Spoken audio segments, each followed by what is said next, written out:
Oke. Nah, kisi-kisi untuk pengawas mutu hasil pertanian atau PMHP itu kira-kira ini Bapak Ibu. Yang pertama adalah istilah di bidang pengawasan dan pengujian mutu dan keamanan pangan, perkarantinaan, peternakan, budidaya pertanian, dan kelembagaan. Ini sudah disesuaikan dengan peraturan Menpan RB atau surat edaran dari Menpan RB. Yang kedua, peraturan perundang-undangan terkait bidang keamanan dan mutu pangan hasil pertanian.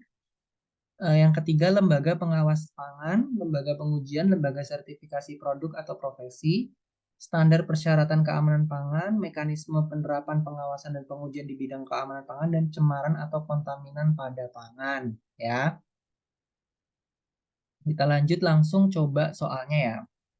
Yang pertama, berikut adalah beberapa parameter uji keamanan produk PSAT kecuali yang mana Bapak Ibu yang salah kalau kecuali. Boleh di tab atau boleh di kolom komentar dijawab. Apakah A. Residu pestisida, B. Kandungan pemutih bleaching klorin, C. Kandungan boraks, D. Kandungan aflatoksin, atau E. Kandungan mikotoksin.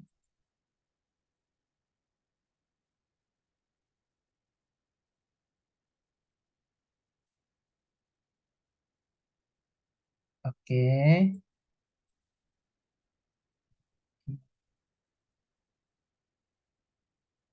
oke.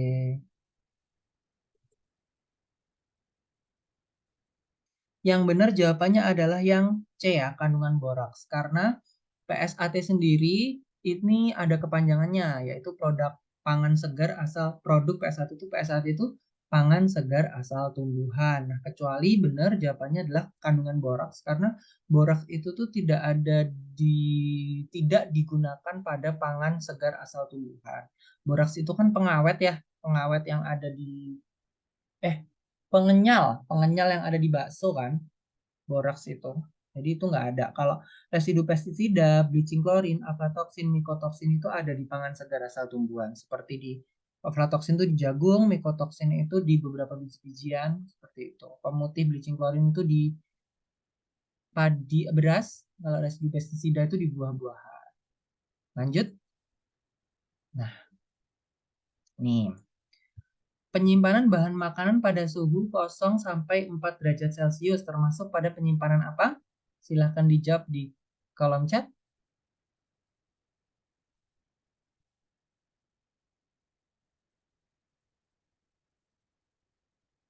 Oke, yang lain boleh di kolom chat ya. Bu Trisna kalau belum bisa connect sama mic-nya, klik. Coba kita chat dulu ya, Bu Trisna. Klik gambar mic di pojok kiri bawah. Nah, tadi jawabannya dari Pak ini yang dari Semarang B, freezing. Nah, kalau 0 sampai 4 derajat itu bukan freezing ya namanya, tapi chilling. Ya, karena di suhu 0 sampai 4 itu bukan beku. Kalau beku itu minus 18 derajat Celcius. Ya, jadi kalau metode pendinginan dengan cara chilling itu ada di suhu 0 sampai 4 derajat. Oke, lanjut.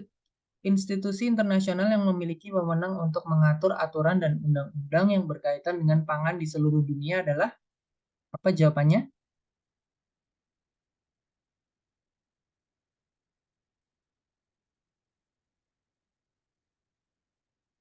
Oke, langsung saja ya saya sebutkan.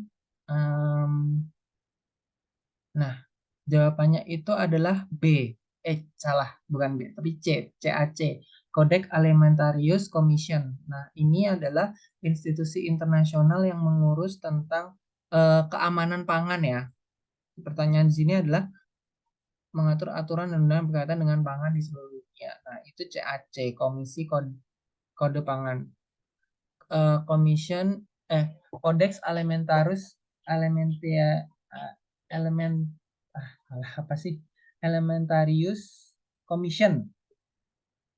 Nah, itu adalah badan yang dibentuk oleh FAO, Food Agriculture Organization, yang bertugas mengembangkan standar internasional terkait pangan, makanan, dan bahan baku pertanian. Jadi, tentang pangan-pangan itu tuh yang mengurusi CAC seperti itu.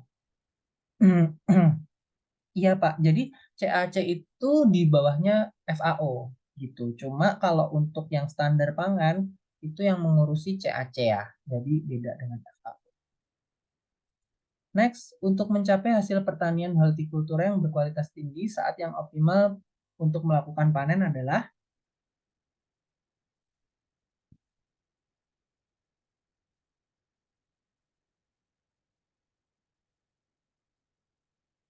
oke, jawabannya adalah yang D.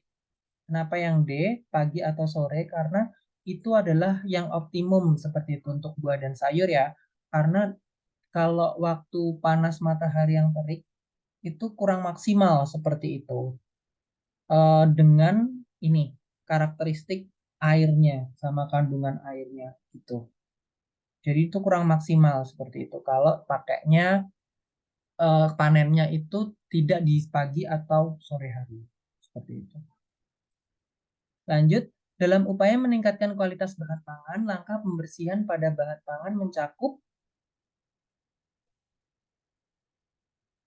apa jawabannya?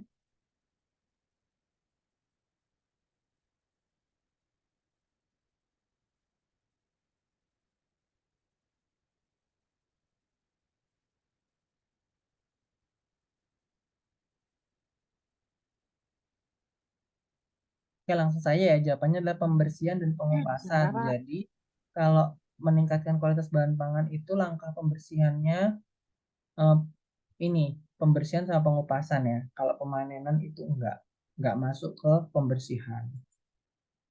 Oke, lanjut. Buah yang mengalami penurunan tingkat respirasi secara bertahap setelah dipanen dan tidak mengalami proses pematangan disebut sebagai buah apa?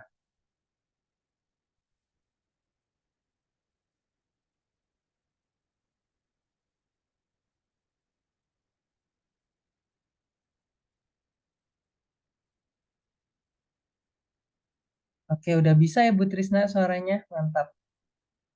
Oke, kalau dia tidak mengalami proses pematangan itu namanya non klimaterik ya, bukan klimaterik. Kalau klimaterik itu dia kan mematangnya tuh diperang kayak gitu.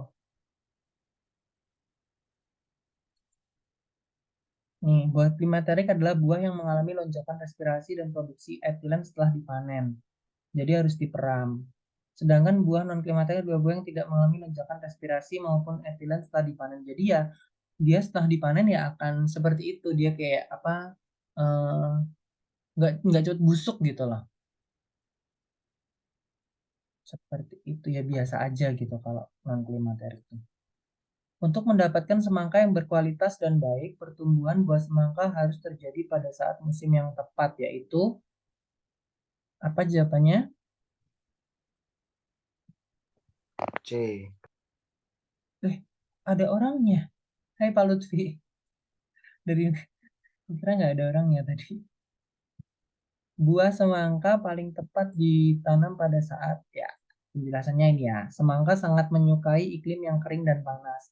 Dalam kondisi tersebut semangka akan berbuah dengan optimal, tidak menyukai air yang menggenangi. Jadi jawabannya yang B ya, kering dan panas. Seperti itu. Musim kemarau itu kan soalnya ada ini kadang ada kayak kemarau basah gitu kan yang pas ada hujan-hujannya itu. Next, dalam sektor pangan, untuk menjaga kualitas bahan pangan yang berasal dari pertanian, diperlukan proses pembersihan dengan metode pengeringan. Keuntungannya adalah keuntungan metode pengeringan, memperbaiki penampilan pada produk akhir, kotoran dalam bentuk debu kering, perlu banyak air, atau tidak menyebabkan bahan yang dibersihkan menjadi basah. Oke, Bu Trisna jawabannya D. Ya, jawabannya yang tepat adalah benar, D. Tidak menyebabkan bahan yang dibersihkan menjadi basah karena dikeringkan kan? Seperti itu, pembersihan dengan pengeringan. Nah, ini kualitas produk hortikultura mencapai puncaknya saat panen dan semakin lama waktu antara panen dan dengan semakin lama waktu antara panen dan konsumsi, maka Jadi semakin lama antara panen, berarti buah udah dipanen, terus sama konsumsi itu lama kayak gitu. Itu eh, akan terjadi apa seperti itu? B. Oh,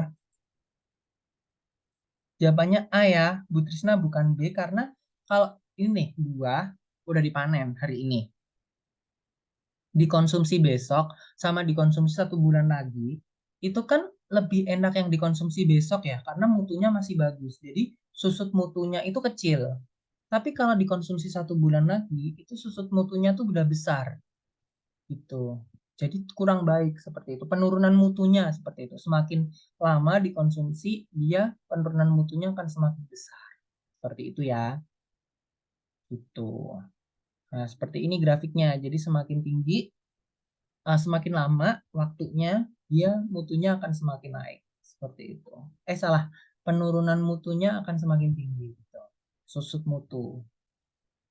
Nah, teman-teman yang pengen ikut tryout atau latihan buat P3K pengawas mutu hasil pertanian itu bisa hubungin admin ya, atau bisa chat pribadi seperti itu. Itu harganya nggak sampai 100.000 karena di Oktober ini ada diskon. Jadi buru-buru pesan aja gitu. Untuk pengawas mutu hasil pertanian itu ada 145 soal. Kayak gitu. 90 soalnya itu tentang pengawas mutu hasil pertanian. Yang sisanya kan ada manajerial sama sosial kultural ya. Ya, sama wawancara. Oke, kita lanjut ya. Beberapa hasil komoditas pertanian seperti telur memerlukan perlindungan terhadap kerusakan yang disebabkan oleh faktor mekanis. Kerusakan mekanis yang menyebabkan kerusakan pada kemasan saat distribusi disebut kerusakan apa nih? Ya, benar, benar Bu Trisna. Jawabnya vibrasi. Vibrasi itu getaran ya. Gitu. Jadi karena saat distribusi itu kan biasanya ada getaran atau gesekan antara produk ya atau buah seperti itu. Jadi nanti akan rusak seperti itu. Kemasannya rusak, di dalamnya juga rusak. Seperti itu ya. Nah, itu yang namanya kerusakan vibrasi. Nah, ini pecah, penyok seperti selama distribusi. Nah, buat teman-teman yang pengen belajar lagi nih secara intensif bareng sama tentornya, itu bisa join juga, bisa cek harganya di crowdjobs.id seperti itu. Kalian bakal dapat 5 kali pertemuan intensif, lebih lama dari hari ini kita belajar gratis. Terus record Zoom-nya ada. Nah, kalau belajar gratis ini record Zoom-nya tidak disediakan ya, tapi secara berkala akan di-share di YouTube. Jadi jangan lupa untuk subscribe channel YouTube Crowdjobs, tulisannya gini, Crowdjobs, CROJOBS, terus dapat free 1 kali tryout, nggak usah bayar lagi, terus diajar oleh ASN yang memang bekerjanya di pengawas mutu hasil pertanian.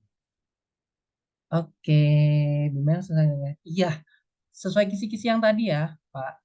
Tadi sudah dijelaskan seperti itu. Oke, thank you for your attention. Terima kasih buat hari ini. Kita jumpa lagi di Senin minggu depan ya.